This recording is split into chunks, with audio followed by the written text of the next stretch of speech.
se encontra no livro que escreveu São Lucas, no capítulo 17, onde na primeira parte a gente falou aqui sobre o reino de Deus, e que nessa segunda parte nós vamos falar hoje a respeito da sua segunda vinda, ou seja, nós vamos tratar de um tema escatológico, que são temas atuais para os dias de hoje, a respeito da volta de Cristo. Gostaria que você abrisse a palavra do Senhor em Lucas capítulo 17, do verso 20 ao verso 32.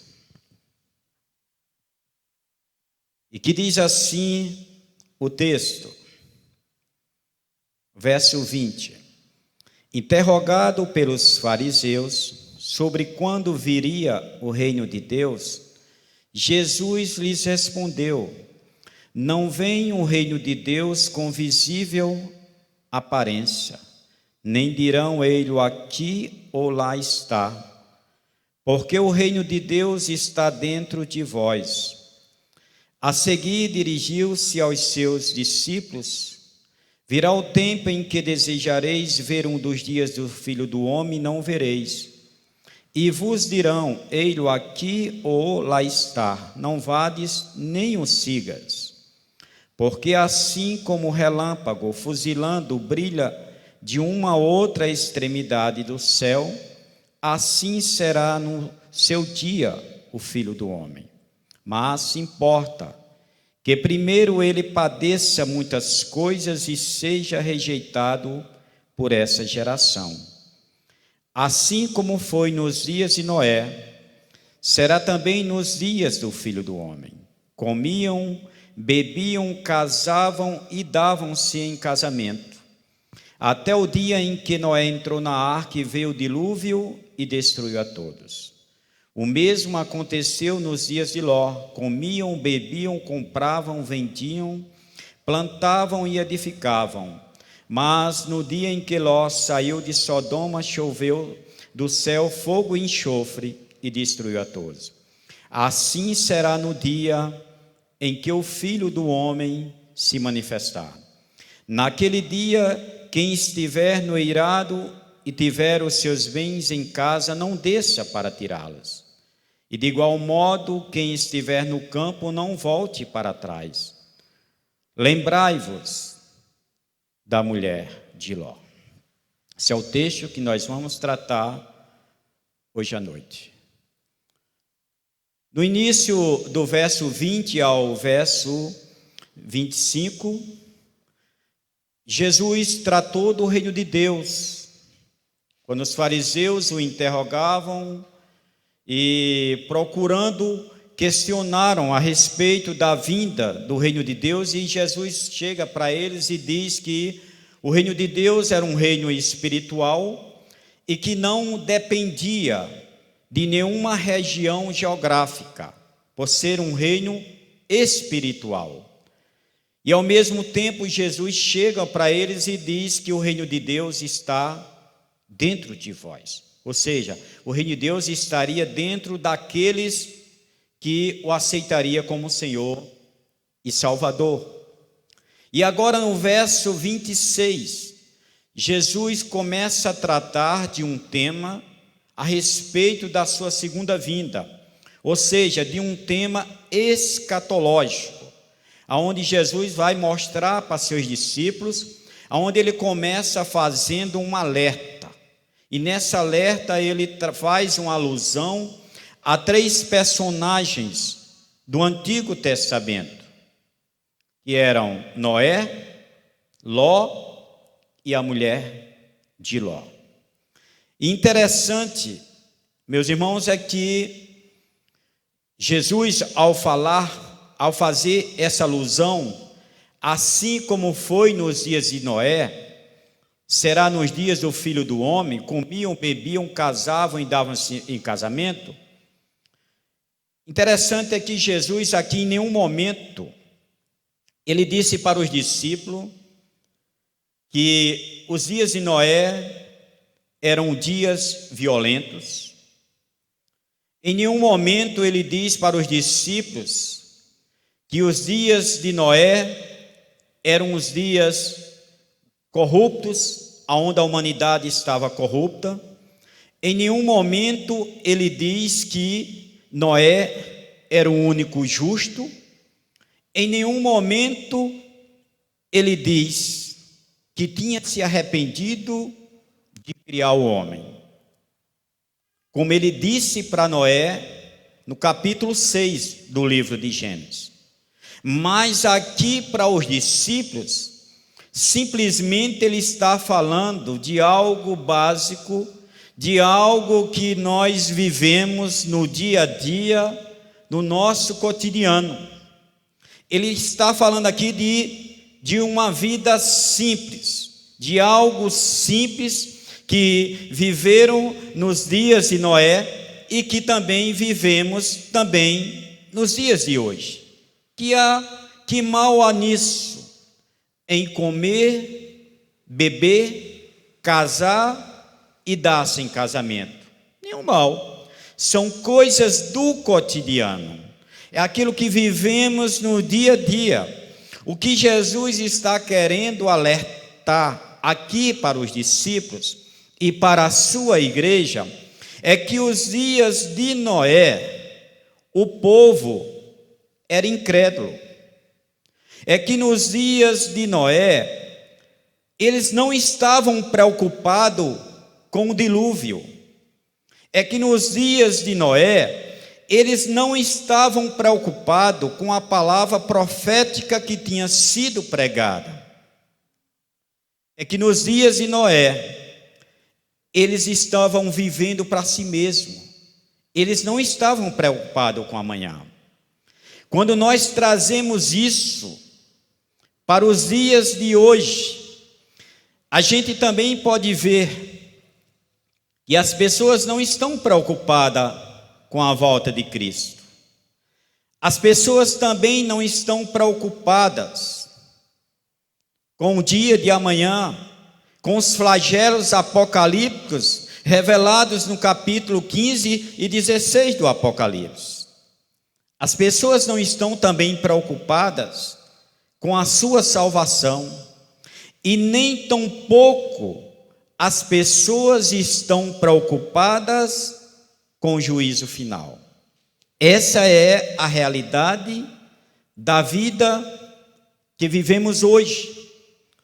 É tanto que quando Jesus fala a respeito da parábola do juiz iníquo, ele diz que quando o Filho do Homem virá, porventura encontrará fé na terra, devido ao comportamento, a vida em que as pessoas vão estar vivendo naquele período em que Jesus virá. Interessante é que Noé era tido como um louco. Noé era visto como um velho louco que tinha criado um sistema religioso e que ao mesmo tempo tinha implantado uma maneira de criar-se uma obra em um terreno inadequado. Ou seja, na visão deles, essa obra, essa arca, seria criado às margens de um rio ou de um mar para ficar fácil a navegação. Mas a Bíblia diz que Noé criou isso dentro de uma floresta, porque na visão de Noé era a visão diferente deles. Na visão deles, jamais as águas chegariam ao barco. Jamais aquele barco sairia daquele lugar para se chegar ao rio. Mas na visão de Noé, Hebreus 11:1 diz que a fé é o firme fundamento das coisas que não se vê, daquilo que você não se espera. Na visão de Noé, As águas iriam chegar até a arca, não precisaria tirar árvores para a arca passar, a arca iria submergir, a água iria levar, como aconteceu. Hebreus 11:7 diz que Noé, pela fé, condenou o mundo da sua época. Noé era tido como aquele louco, mas quando a gente olha para a vida de Noé, para a vida da igreja hoje, nós também somos tidos como loucos, porque pregamos algo que às vezes é impossível à mente humana receber. Paulo, escrevendo aos Coríntios, capítulo 1, verso 27 e 28, o apóstolo Paulo diz que Deus escolheu as coisas loucas desse mundo para confundir as sábias, que Deus escolheu as coisas fracas deste mundo para confundir as fortes, e que Deus escolheu aquilo que não são para confundir aquilo que são. E Noé era uma dessas pessoas. Paulo, escrevendo também aos Coríntios, capítulo 1, 25, diz que a loucura de Deus é maior do que a sabedoria dos homens. Nós também somos tidos como loucos, mas na minha consciência e na sua consciência, por aquilo que vivemos e pregamos, nós não somos loucos, nós somos sábios de Deus, porque o Espírito Santo de Deus nos tem inspirado, nos dado a graça de poder entender todas essas coisas que eles não entendem, mas que nós entendemos pela fé que também foi dada por Deus. E quando eu olho, observo para os dias de hoje, existem pessoas que não acreditam que o dilúvio aconteceu, quando na verdade o dilúvio foi citado por Jesus em Mateus 24. O dilúvio foi citado pelo autor de Hebreus em Hebreus 11:7. O dilúvio também foi citado por Pedro na sua segunda carta. No capítulo 2, no verso 5, Pedro diz que Deus não poupou o mundo antigo quando trouxe o dilúvio. No capítulo 3 também, Pedro, na sua segunda carta, ele fala que todos eles foram alcançados pelas águas e que também foram afogados. E eu fico olhando hoje, as pessoas também são descrentes quanto a isso. Os céticos não acreditam. Os teólogos liberais acreditam em parte. Como em parte? Os teólogos liberais acreditam e ensinam que o dilúvio aconteceu apenas local e não a nível universal. Que o dilúvio aconteceu apenas em uma localidade e não a nível universal, que viesse a afogar toda a terra.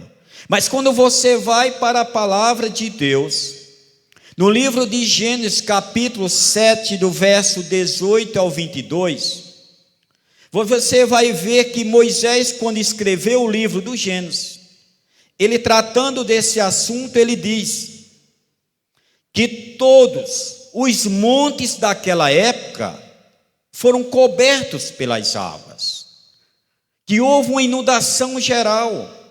Moisés ainda diz que também todos os seres vivos, todo ser que respirava naquela época, répteis, animais e seres humanos, foram mortos, foram afogados pelas águas. Quando você vai lá para Apocalipse, capítulo 1:7, você vê a maior prova de tudo isso.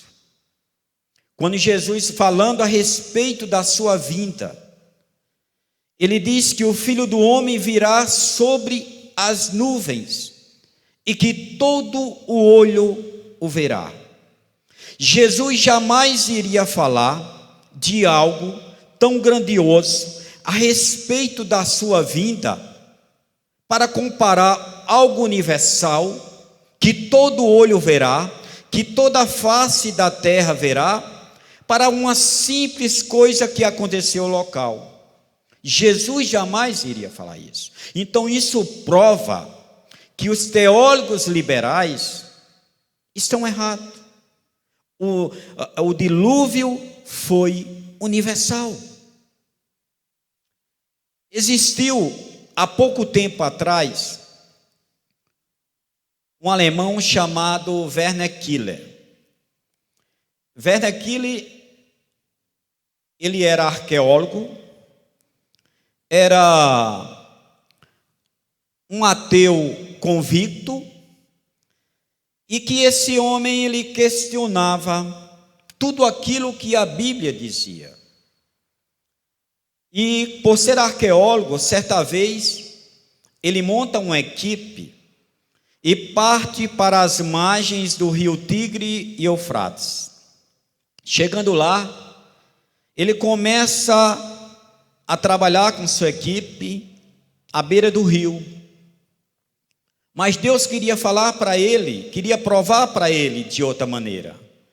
E Deus fala ao coração de Killer para que ele suba ao monte mais alto daquela região.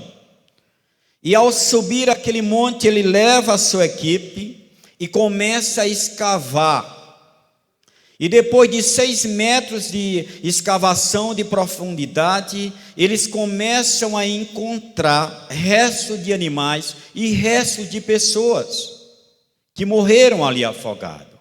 E também ele encontra um tipo de lamaçal que parecia muito com aquele encontrado no fundo do rio.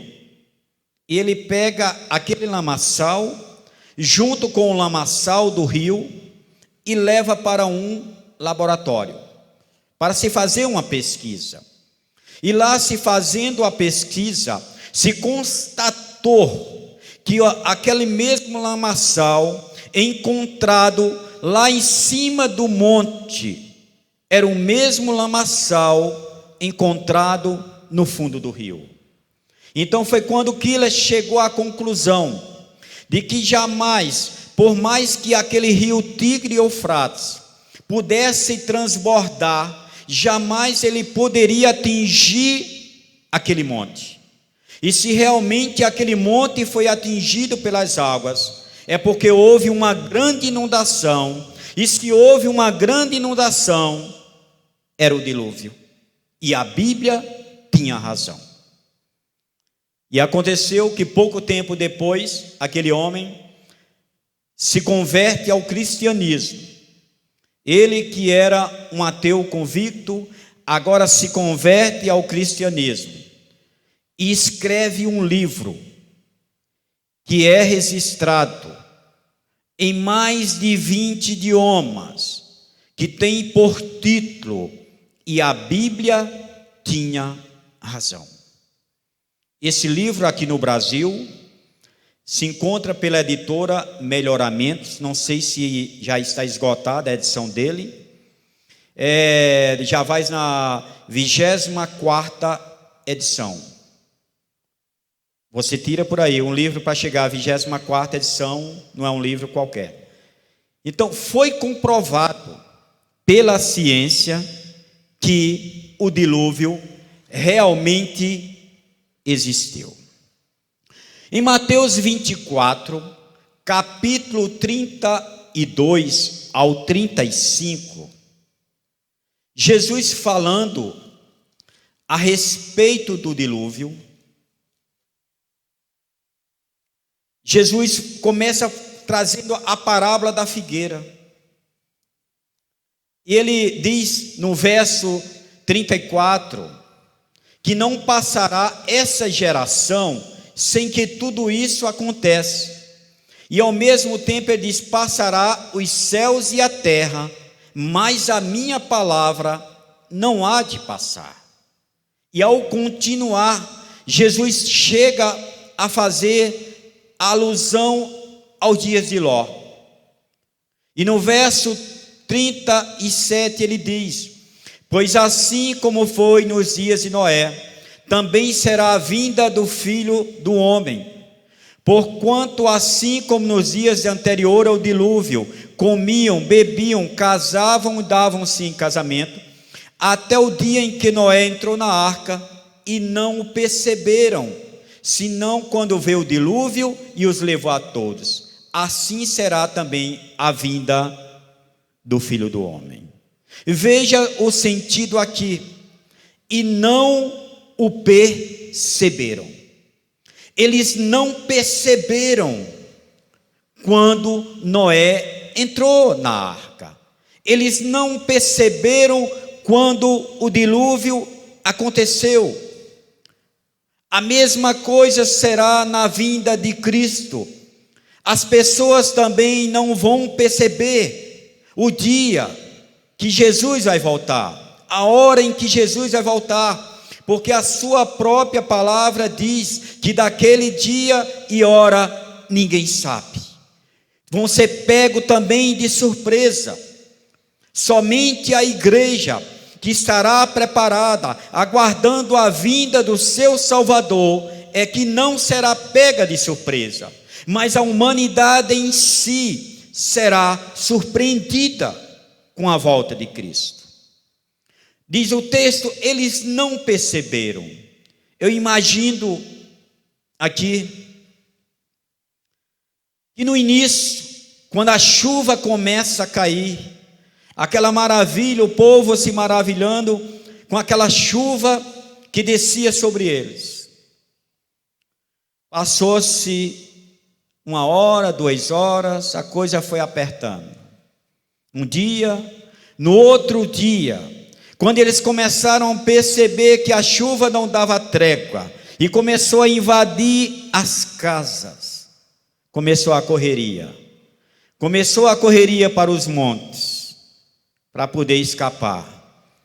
Assim como a gente vê pela mídia, quando se tem aqui no Brasil aquelas grandes inundações, em que a defesa civil tira as pessoas de dentro de casa para salvar, lá eles correram para os montes, mas não tinha mais tempo, já não dava mais, já estava a arca, a porta já tinha fechado, foram pegos de surpresa. Agora não tinha mais jeito. A mesma coisa quando você olha para a parábola das 10 virgens, quando Jesus está falando sobre aquelas 5 virgens imprudentes, aquelas pessoas também foram pegas de surpresas. Quando Jesus veio o noivo para buscar a sua noiva, eles não estavam preparados. Eles ainda foram em busca de azeite, eles ainda foram em busca de alguma coisa que pudesse os preparar para poder entrar com o noivo, mas não deu mais tempo. Somente as 5 virgens prudentes. É por isso que nós devemos estar atentos. O texto nos diz ainda mais: portanto, vigiai, porque não sabeis em que dia vem o vosso Senhor. Estarão 2 no campo, um será tomado e deixado o outro. Ou seja, um estava percebido, o outro não. Um estava preparado, o outro não. Estarão 2 no moinho, estarão 2 numa noite. O arrebatamento da igreja não depende de fuso horário. Ele pode ser lá meia-noite em Israel, pode ser aqui 10 horas do dia ou em qualquer outra parte. Não depende de fuso horário. E na hora que Jesus voltar, vai encontrar também, assim como vai encontrar uma igreja preparada, que vai receber, que vai ser recebida nos ares, levada pelo seu Santo Espírito, também vai encontrar também um povo despreparado. 1 Coríntios 15, 52 diz que é iminente, é num abrir e fechar de olhos, é coisa muito rápida, não dá tempo para se preparar. Num abrir e fechar de olhos, ao ressoar da trombeta, a trombeta soará, e aqueles que morreram em Cristo ressurgirão primeiro, e depois nós, os que estivermos vivos. Não dá para ser diferente. Não dá para despreparar-se no momento em que vivemos. Estamos vivendo os últimos dias da igreja aqui na terra. Não dá para brincar de evangelho. Não dá para facilitar mais não. A hora agora é chegada. É preciso estar preparado. Independente das suas consequências, independente daquilo que você esteja vivendo, a ordem é se preparar, porque a qualquer momento a trombeta vai soar. Jesus vai estar voltando para buscar a sua igreja, e se você não estiver preparado, você vai ficar. Se você não estiver preparado, como a palavra diz, em comunhão com Deus, em santidade com Deus, você vai ficar. Não dá mais para brincar de igreja, não dá mais para brincar de evangelista, não dá mais. A única coisa que nos resta hoje, nesses últimos dias, é nos preparar para a vinda de Cristo, é andar na presença de Cristo, é testemunhar como cristão, é viver uma vida de santidade, de testemunho diante dos homens, para que eles vejam em nós essa luz, o brilho de Cristo na nossa vida. Não dá mais para esconder isso, é hora de se preparar.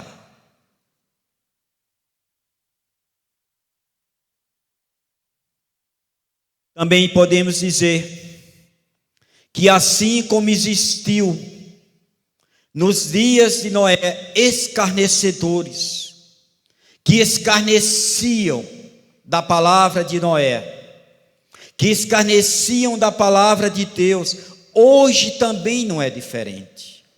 Hoje também existem escarnecedores que criticam a volta de Cristo, que já não mais acreditam na palavra de Cristo. E o que mais me preocupa não são os escarnecedores, não são os ímpios que criticam, não são os ateus, não são os céticos. O que mais me preocupa é aqueles que estão dentro da igreja, que muitas vezes dizem que desde criança que ouviu falar que Jesus iria voltar e que até agora não veio, como se Jesus não fosse voltar. Vivem uma vida, levam uma vida, um testemunho falho, fraco e falso, pregando a palavra de Deus às vezes, mas vivendo como se Jesus não fosse voltar. E Pedro, escrevendo em sua segunda carta, no capítulo 3, do verso 3 em diante,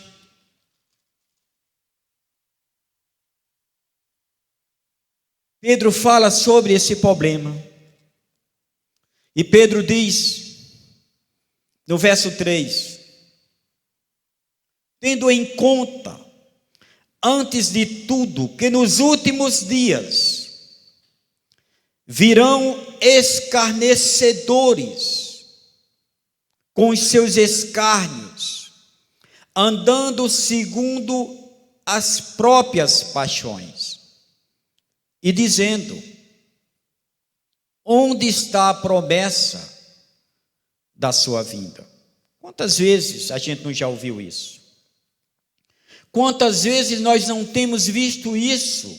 Pessoas dizendo isso, escarnecendo, como se dizendo: ele não vai voltar. É um texto escatológico, descrente. Para muitos dizem: se Jesus voltar aqui outra vez, vai ser morto da mesma forma. Outros dizem que ele não vai voltar. E outros vivem como se ele não fosse voltar. E Pedro está dizendo aqui: onde está a promessa da sua vinda? Porque desde que os pais dormiram, todas as coisas permanecem como desde o princípio da criação.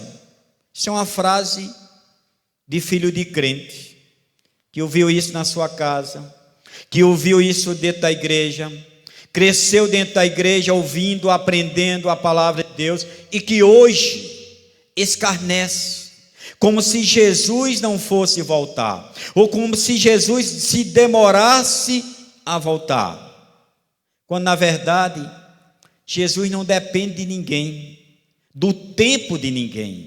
Jesus virá no tempo certo, na hora certa, da forma como Ele mesmo determinou.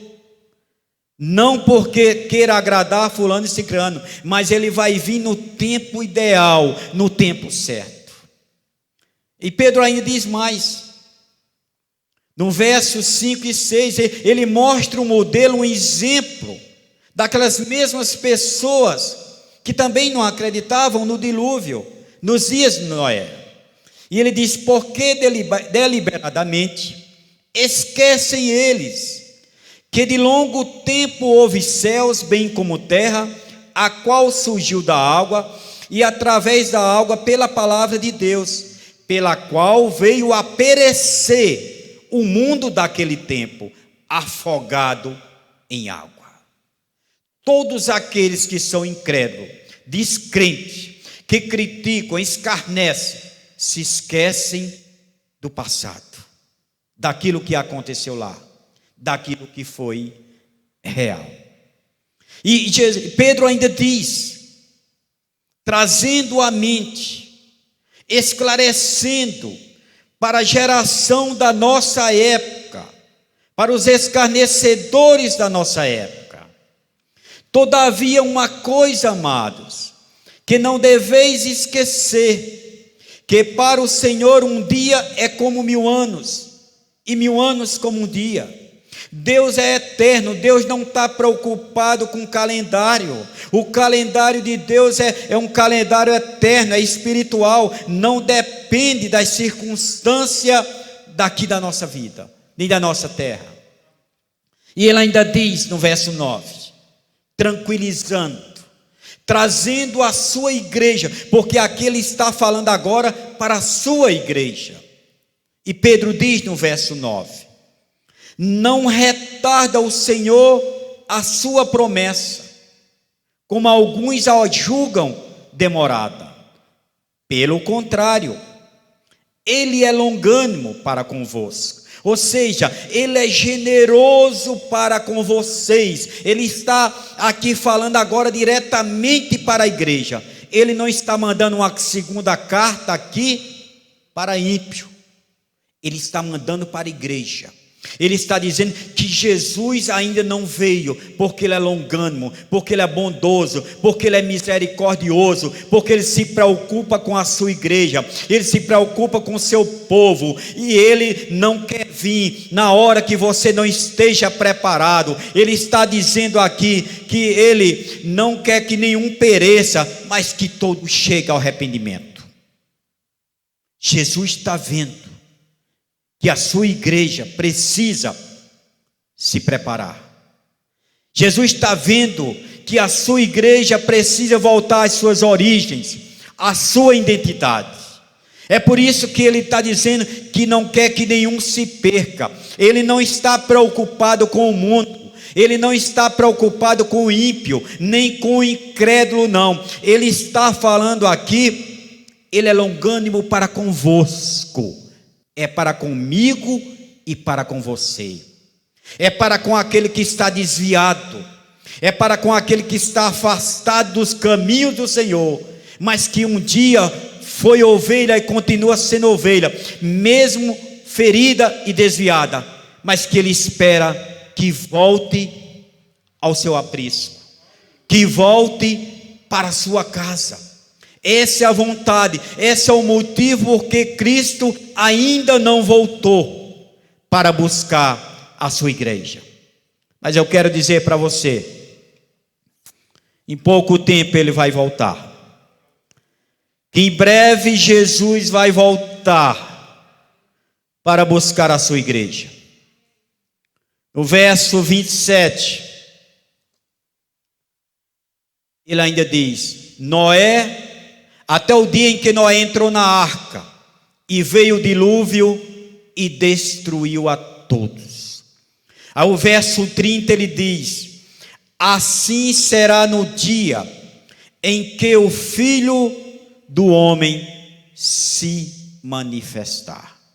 Ou seja, Jesus está dizendo, assim como no dia que Noé entrou na arca, a porta se fechou e não houve mais chance, oportunidade para aqueles antediluvianos, também não haverá um segundo arrebatamento. Só existe um arrebatamento. Não haverá dois. A chance é hoje de se preparar. A chance é agora, para quem está esperando a volta de Cristo.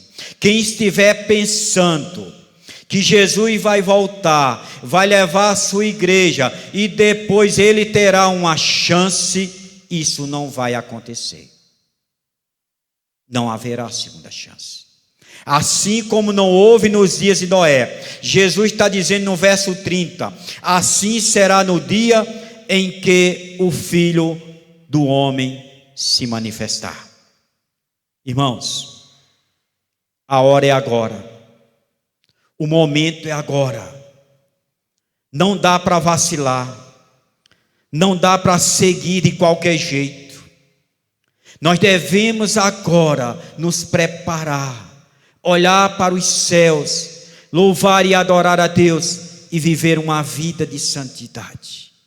É essa vida que Jesus está esperando. É essa vida que o mundo não quer que eu e você viva. Mas essa vida que o cristão, como salvo, servo do Altíssimo, como quem anseia um dia morar na glória. É essa vida que Cristo quer para mim e para você. Porque com certeza, se para o mundo, para o ímpio, vem uma grande tribulação, para mim e você, vem um novo céu e uma nova terra. Vem um novo céu e uma nova terra, aonde não há choro, não há lágrima, não há sofrimento, há somente adorar a Deus. Uma vida eterna com Cristo na eternidade. Mas para que isso aconteça, primeiro eu tenho que ser salvo. Eu tenho que perseverar. Jesus disse que é na vossa perseverança que ganharei as vossas almas. E é sendo perseverante, é vivendo como cristão, é que nós vamos subir. 1 Tessalonicenses 4,16 diz que Paulo escrevendo aos Tessalonicenses, que a trombeta a qualquer momento ela pode soar. A igreja vai ouvir. Assim como Deus disse a Noé: Noé, daqui a 7 dias estou trazendo o dilúvio. Não disse para mais ninguém. Deus tem dito para mim e para você, para a igreja: daqui a 7 dias eu virei buscar a minha igreja. Não é 7 dias literais, mas é 7 dias que representa a última semana de Daniel. E nós estamos vivendo a última semana de Daniel. Eu não sei qual é um desses dias que ele vai vir, mas que ele vai voltar. E a grande promessa, o que mais me anima, o que mais me alegra o meu coração, é quando João, no capítulo 14, no verso 1 ao 3, ele diz, a respeito da vinda de Cristo, da promessa de Cristo, de um dia nos buscar para morar com Ele. Ele diz: não se turbe o vosso coração, credes em Deus, credes também em mim. Na casa de meu pai há muitas moradas. Se assim não fora, eu vou-lo teria dito, pois vou-vos preparar lugar. E quando eu for e vos preparar lugar, voltarei e vos receberei para mim mesmo, para que aonde eu estou, estejais vós também. Essa é a vontade de Cristo. Primeiro, preparar o lugar. Em breve, estaremos voltando para casa. Isso aqui é apenas lugar de peregrinação. Estamos aqui de passagem.